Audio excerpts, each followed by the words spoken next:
Welcome to the Growth, Grace, and Prosperity Podcast. Join Stewart Heath for down-to-earth conversations with top professionals, entrepreneurs, and leaders who have a story to tell. Let's get rolling. Hello, everybody. Thanks for joining another episode of the Growth, Grace, and Prosperity Podcast. I am your host, Stewart Heath, founder and CEO of Harvard Grace Capital. And we are blessed to have a special guest today, Barry Kennedy. She is the COO of Terraformation based in Nashville, Tennessee. I think I got that right. And, and as you can see, she is actually not in a rainforest right now, but she's going to tell us a little bit about that. Barry, thank you so much for joining us today. Thank you so much for having me. I'm really happy to be here. Thank you. Anybody who carries a C-level title, their time is precious, and been there myself many times, and still there. And so I know time is a precious commodity. So we genuinely appreciate the time.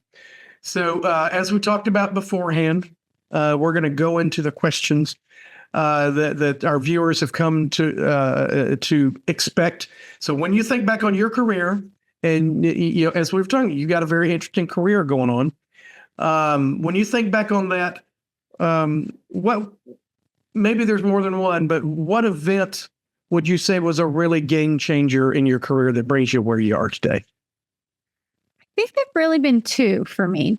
And one is when I found like the right functional fit for me that really let me excel and make a big difference in the organizations I was working in. And the second was when I found the right mission alignment for me. And now, having brought both of those together at Terraformation, I feel like this is the best role for me so far in my career. But the first one was I was in consulting and I was doing fine, but I didn't love it. And I was probably doing fine. I wasn't excelling. And I decided to leave because I knew I really wanted to get into something more entrepreneurial, something more where I could have more ownership over the outcome instead of just giving people advice. And so I made the decision which was a really tough decision, to leave my job without a job lined up and to try to make a career transition into the operational world. And I ended up at Uber as an early GM at Uber Eats, and knowing sort of in my gut that I needed to be in an ownership role where I could really have a huge impact on the outcomes and see the tangible results, I was right to follow my gut, because ever since then I've been in operations, and I've done across 3 different industries, essentially the same operations and strategy function that I did as a GM at Uber. And that was in transportation.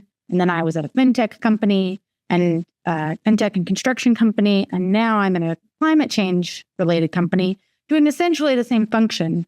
But in that, I've really been able to grow my skills and excel because it's the right fit for me.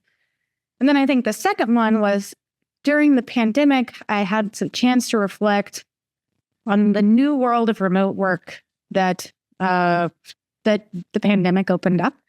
And I started to think a lot about, well, if I could apply this skill set that I know I'm really good at to anything in the world, what would I really be working on? And for me, climate and the environment is the area I really felt most mission aligned, and I'm a very mission oriented person.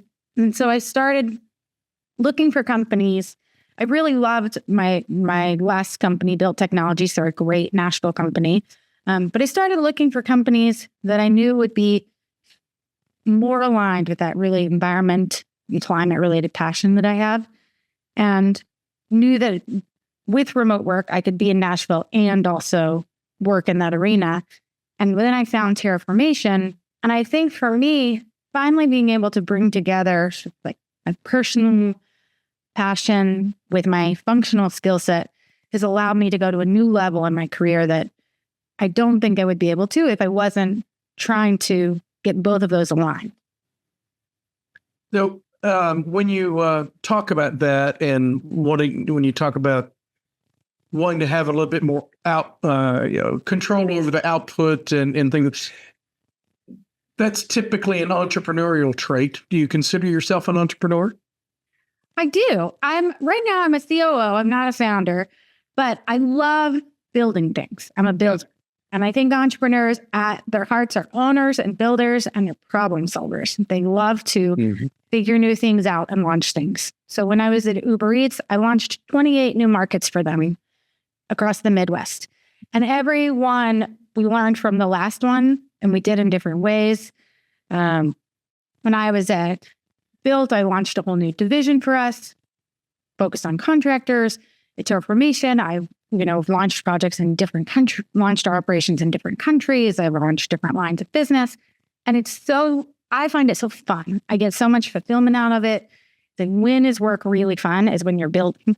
So in that sense, I think that's what entrepreneurs do is they're builders. They're creators. It's like fundamentally a creative act. Yeah. Some people think they're the risk takers. I'm a lifelong entrepreneur myself. And I say, yes, I take risks, but that's not exactly the heart of what we do. So I like builders. That never quite heard it said like that. I like that. Everybody hits bumps in the road.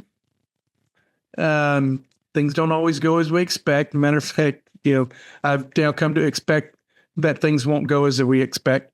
Can you share a time where you were thrown for a loop for a bit and how you worked through it? Yeah. Actually, that moment I was talking about when I quit my job in consulting to try to move into something else. I knew I wanted to make the change, and that was a big risk. But I got turned down from so many jobs, and I began to worry, was that the biggest mistake I ever made? I don't have an income right now. Everyone says it's so stupid to quit a job before you have a job. And, that was a risk I took. And for a while, it seemed like it wasn't working out. And I got worried. I started applying for things probably below my level and not getting those. I got worried and confused and started thinking, okay, what if I could sublet my apartment or what am I going to do? But I think I knew that I began to doubt a little bit. And rather than succumb to worry, I started to really ask people questions because I was like, I know I can be good at this. I know these skill sets. Like, what am I not communicating that I should be communicating? And I started to lean on different mentors, different people in my network to get some really honest feedback about how I was translating my previous experience into what I wanted to do. And I really changed a lot of my recruiting strategy and the way I was talking about my work to be more aligned with what new opportunities might be looking for. And I ended up getting a much better job. Probably the most career-changing job I had, which was being at Uber Eats, which was a little bit right time and right place, but I got to manage such a large P&L there to grow the business so much. And that was the Uber job? The Uber job. But I ended up getting that job afterwards, after being rejected from a bunch of worse jobs. And so it's a reminder that the rejection isn't a reflection on you. Maybe it's a reflection on the fit. Maybe it's a rejection on your approach.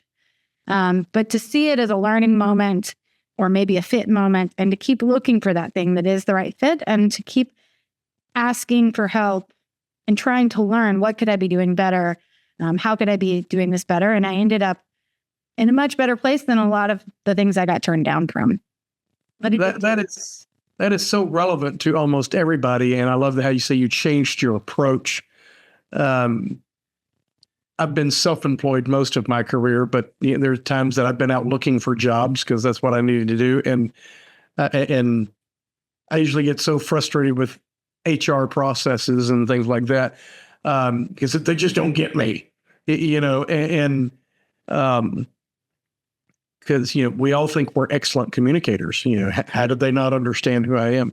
So can you drill down a little bit on what you mean by you changed your approach? I think that would be very helpful to a lot of people. Well, on some tactical things, I started recruiting differently. I started really leaning into my network and trying to get not just their connections, but to get the really honest advice, like to get them to tell me if you're interviewing me, please tell me what is it that I'm doing right or wrong. So like something very specific. Consulting can be very theoretical sometimes, Yes. at least in the world I was. So they would say something like a go-to-market strategy. And what I learned is that one of the pieces of feedback I got is that in the jobs that I wanted, they wanted someone who was practical and applied. So what they wanted to hear is I increased sales revenue from A to B, something much more tactical. And when you're a consultant, like, sales, the sales funnel metrics doesn't sound nearly as exciting or cool as something like go to market. I don't, some more theoretical. Right. Reframed all of my previous experience to be as practical and as applied as possible. Wow. Yeah. But the big thing that I was doing is I was listening to feedback from my network about how to speak the language of the people I wanted to be, not the people I was coming from.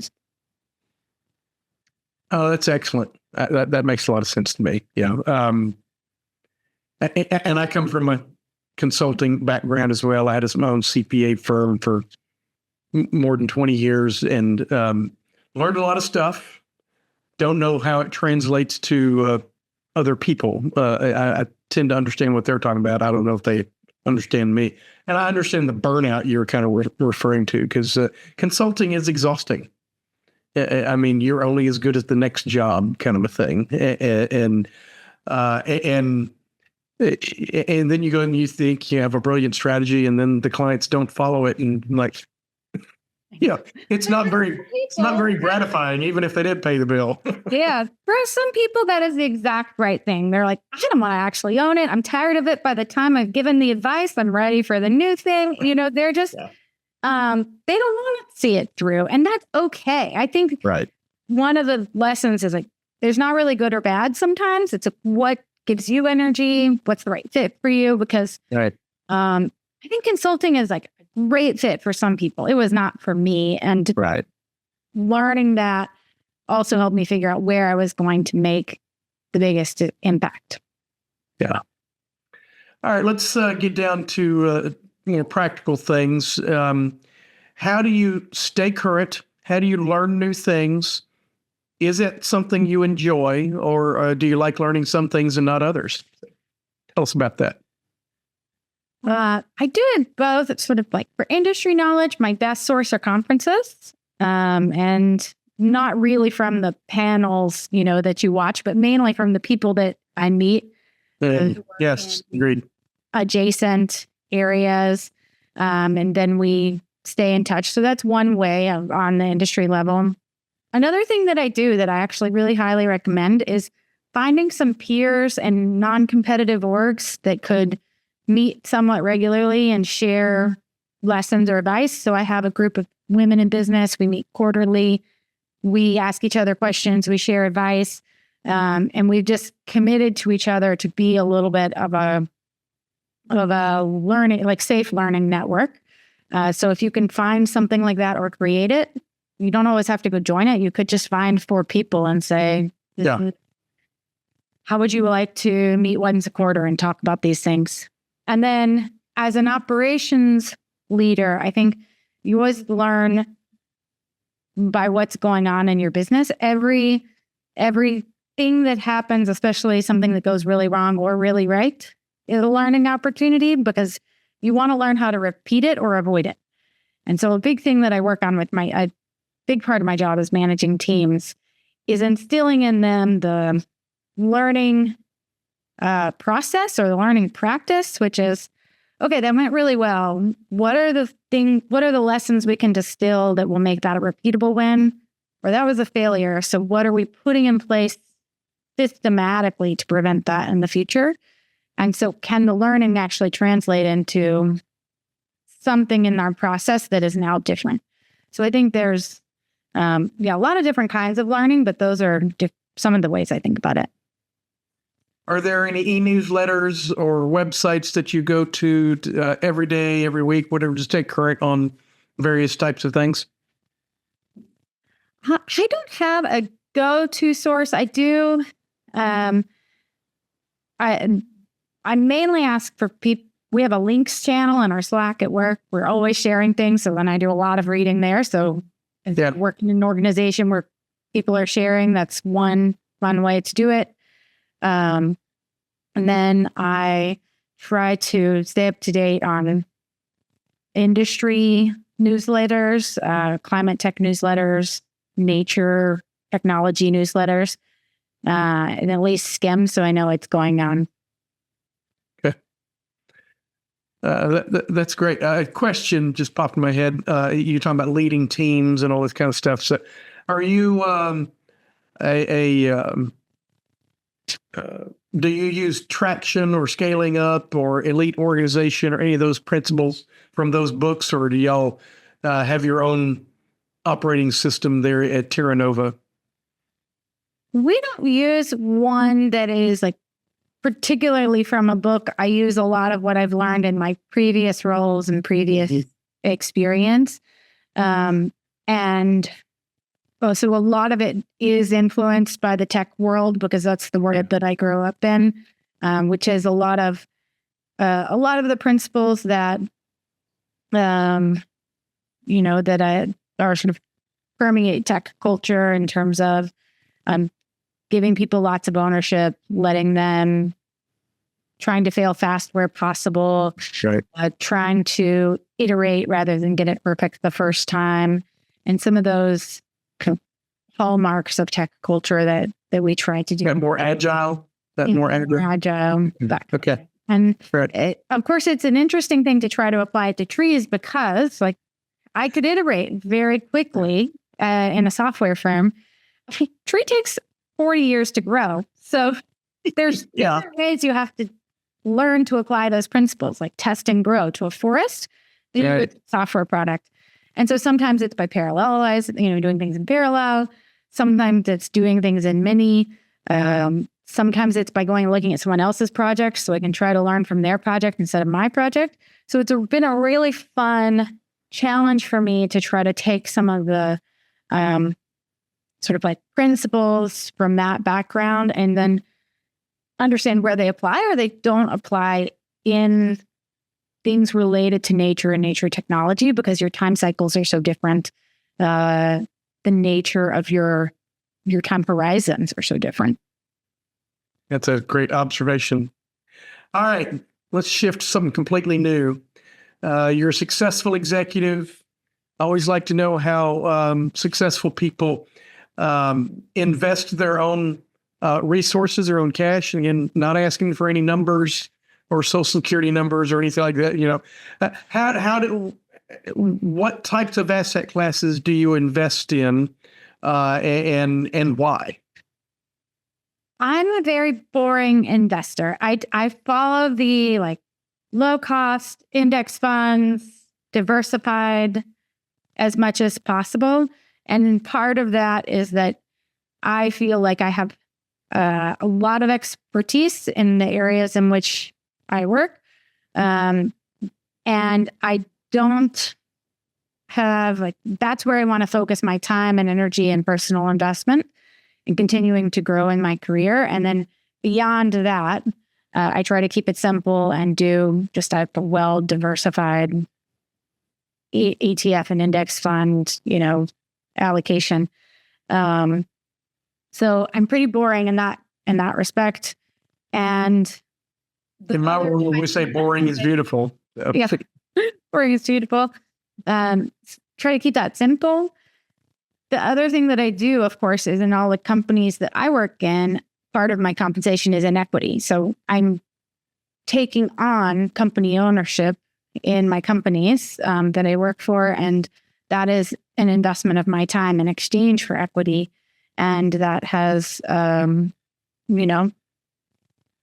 comes with risk, but it is also a way of a different kind of investment. And so I think I've focused more on sort of following some tried and true principles of investing for people who aren't going to spend all the time to learn it, to manage it themselves. And then I try to spend a lot of time focusing on how I can grow personally and advance in my career as the way that I try to invest. Gotcha. Makes total sense. Everybody's investment strategy is very personal That's why I always like to throw the question in there, and it always seems to line up with everything we'd already heard before. So you're not celebrating because all of your Bitcoin is now worth over $100,000 a piece today. So no, unfortunately, I'm not celebrating that, but me either. But I don't do things I don't understand. Things that I am, I'll leave it to the market professionals, and then try to spend as much of my energy as possible either on my job where I want to do an excellent job, or on my friends and family, which is, when I'm not working, that's where I want to be spending my time. Right. Well, we're coming to the end, and this is my favorite question. So if you were mentoring someone or somebody who just wants to follow in your footsteps, what one nugget of advice would you give that person? I think two things. One No, it's got to be one. I'm teasing. Don't feel like you have to get everything from every experience. Sometimes I feel like some of the young people I mentor want to get the perfect job with perfect salary and role. And as long as you're getting something really valuable and building, your career and your life is long. So make sure that you're getting something of deep value in every time. And if you're not getting other things, it's okay. My career has taken me a lot of a lot of different directions. And each time I've gained something so valuable. But for a long time, there was, as I said, maybe something not quite right. But that's part of learning. And that's okay. Absolutely. And now I'm in my favorite job I've ever had. I love working with Terraformation to try to put together reforestation projects that address in something that I really care about, which is environment, the benefit of the environment and all the people who depend on it, which is all of it. But that took a while. It took pulling together a lot of different pieces from a lot of different experiences to be able to have the privilege of doing what I do now. And then the other piece is just to remember to give back. And to like the people part, being a kind person and a giving person really matter. Part of how I got my job, I like to tell this story, but part of how I got my job right now is because I had all the right experiences in the right moment. But part of it is that when I was beginning to look, someone called me and said, "Can I have some advice on the construction technology industry?" And I was in the middle of, doing my own search. So I was very open to that. So yeah, a lot of people are taking my call right now. I need to be taking as many people's calls as possible. So I gave this guy some advice on construction technology. And then at the end of it, he said, "Oh, that was so helpful. How can I be helpful to you?" And I said, I'm actually looking for something in nature technology. And then he connected me with my current company, who I probably wouldn't have met otherwise. But the real reason I have my job is because I was giving to someone else, and he then really appreciated it. And I don't think that's the only reason you should give back. But I do think that spirit of generosity will come back and help you time and time again. I wholeheartedly agree. It may not come back every time you connect with somebody, and certainly not every time you do something nice for somebody else, but it does come back around, and you never know where any connection is going to lead. It just, some of my greatest opportunities have come from the least, or come from the people that I would least suspect it would come through. You don't know who these other people are, who they know or whatever. So you don't prejudge the situation. So. Yeah, don't prejudge the situation. And there's also many types of getting fulfillment. Like I get a lot of joy from mentoring and from keeping in touch with previous mentees. And I served as a reference recently for a guy who I managed 7 years ago, but he was a star, and he wanted someone who wasn't at his current company to be a reference for him. And then he got this new job that he loved. And it just brought me so much joy, his happiness. And I think I don't need it to advance my career. I just felt so good for him. And so sharing in other people's happiness, there's so many ways to, I think there's so many ways to feel fulfilled from supporting others and from being in community with the broader group of the business world that you either have worked with or might work with one day. I agree. Another podcast guest said something similar, and just to summarize, is that the advice is don't do this alone. Seek out help and then give help all up and down your career, and because it's a journey, it's not a destination. So. It really is, and keep people updated. Like when I have a success. Not to brag, but I'll share it with some of my old mentors, in part because I know that they'll be so happy because I'm very open with them. I'm like, you trained me. I did this with skills you gave me, just to thank them. And if that's something I can do to brighten their day, and it's genuine because some of my early mentors taught me so much, and to be able to reach out and thank them in part by letting them know, hey, I got promoted, or hey, this is because of you. It's a small way. So I think keeping in touch, giving, and then keeping in touch with people who've given to you is really important. Yeah. And it's very different than the blanket things that most people put out on social media that, hey, I got up late, so I'm going to go by Starbucks and get a muffin. No, you're doing one-on-one communications with these people because it's a relationship. So, that's great. That's great. Thank you once again, Barry, for really some insightful insights, if that's a thing. You're the COO of an organization, and we don't take that for granted. I know that you're incredibly busy and you have an incredibly important job. So thank you once again for joining us here. If anybody should want to reach out to you, how would they do that? You can find me at Barry Kennedy on LinkedIn. And if you are really interested in reforestation, climate technology, or learning more about what we do at Terraformation, send me a message on LinkedIn. It would be great to hear from you. Or if you're passionate about the climate space and you're in Middle Tennessee, it's always great to grow that community. Right. Thank you so much, folks. We'll make sure the link to her LinkedIn profile is in the show notes, so it'll be easy for you. And we hope that you'll come back again for the next episode of the Growth, Grace, and Prosperity podcast. Thank you, Barry. I'm your host, Stewart Heath. Thanks for being with us. Thank you so much, Stewart. Thanks for tuning in to the Growth, Grace, and Prosperity podcast. If you'd like to be a guest, visit growthgraceprosperity.com/guest. We'd love to hear your story.